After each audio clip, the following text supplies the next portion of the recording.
Greetings everyone, Marquis TV, our second installment of 2011, bringing you the best wines right here on Davie Street. Today, it's the start of the wine festival, I think, coming up really soon. But we have a really special guest, my good friend Jean-Francois Currie from Maison Joseph Drouhin in Burgundy. And we're here to, we're going to just talk Burgundy today because it's a fascinating area. I'd like to, people go to holiday on France, of course you go to Paris, go to Burgundy, tons of great restaurants. But let's talk about Drouhin for a second.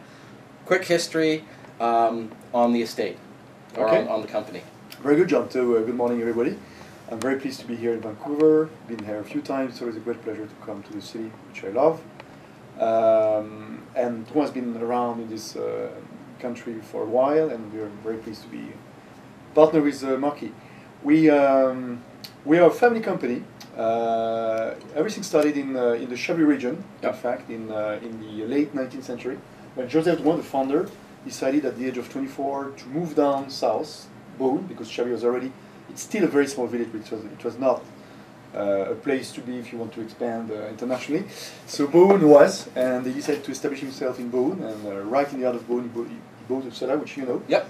And from there he expanded. So he was covering most of the Beaune area at the time, mainly Beaune and Meursault and Pommard and Volnay.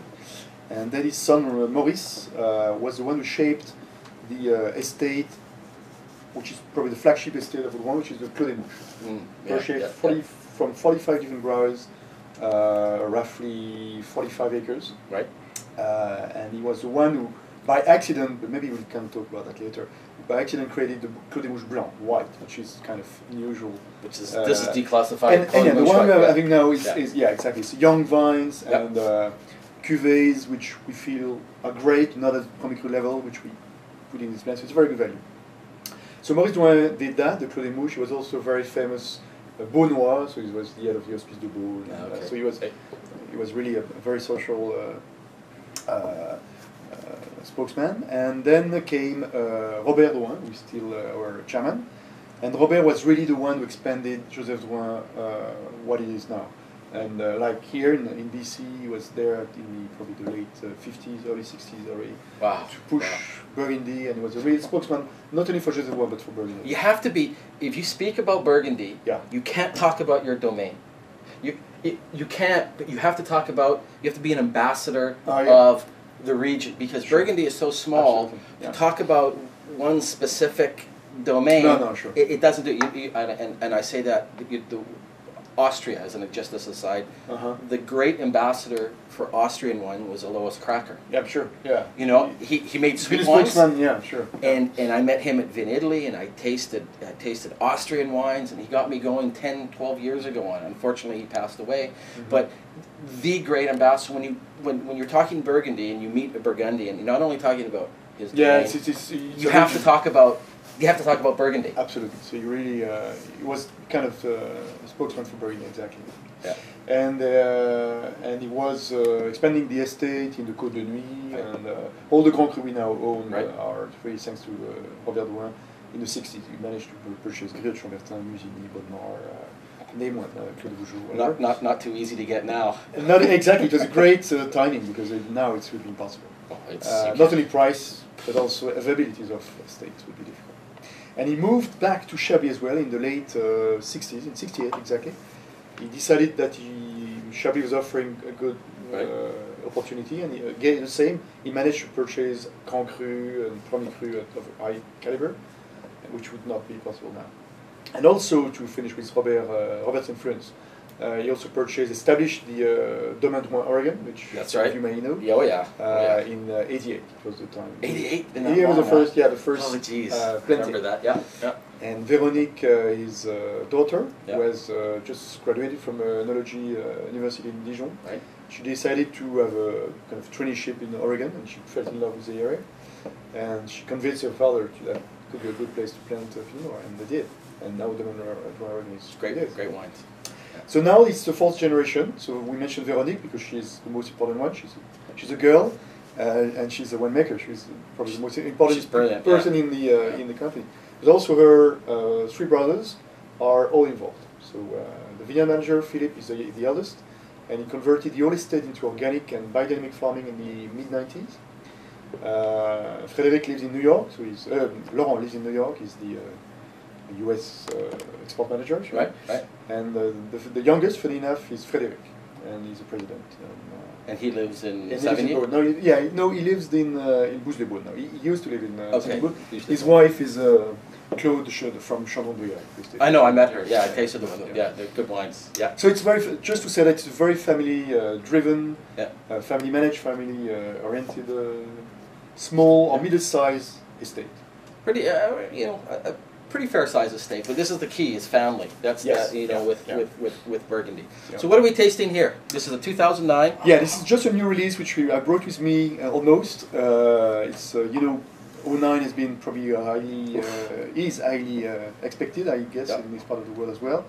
To be honest with you, it's probably more due to the reds than the whites. Right. It was a kind of warm vintage, very healthy grapes, very ripe, and in some cases it could be at the benefit of the reds and not of the whites. What we've done with 09, it is the white Cote de Beaune. We picked the grapes earlier than normal. Right. We had very low steering, batonnage, or just to let the wines age smoothly. Bottle them rather early to avoid to keep freshness as possible. And the Cote de Beaune Blanc, as I said, is a blend of an estate we own in the Hill of Beaune. Yes. And John, you know Beaune well. You know that we have very proudly, we call that the La Montagne de Beaune, which in fact is just a hill. It's not a mountain, not a mount at all, but it's a hill. And so it's where we have a small estate, which is roughly 2 acres. Right.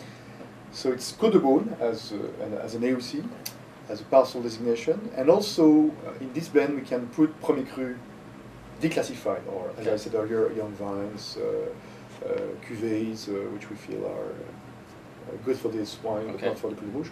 So it's a blend of both, and it's always very good value because it's complex, but very very approachable young. Yep. Very pleasant, and I think it tells a lot about the style of Burgundy. You know what I like about this, and you use this word, and it's not in the wine vocabulary for a lot of people, but it should be freshness. Mm-hmm. And a lot of wines I find super fatiguing. You know, lots of oak, high alcohol, and as I describe it, it's like drinking a glass of whiskey in the middle of the Sahara. I mean, it's not refreshing, and you go, oh, it puts you to sleep. And what I like about this wine, and again the wines from Burgundy, is that they're fresh, and they're not fatiguing, and you can drink literally a full glass and at lunch, and you're not. Even before lunch. Even before lunch. Well, it's before lunch now. It's 11:15, and we're drinking. So. Yeah, the idea of Burgundy in general, as you mentioned very kindly, John, is to produce wines which are food friendly, which are supporting the food and not dominating the food, which we find very important.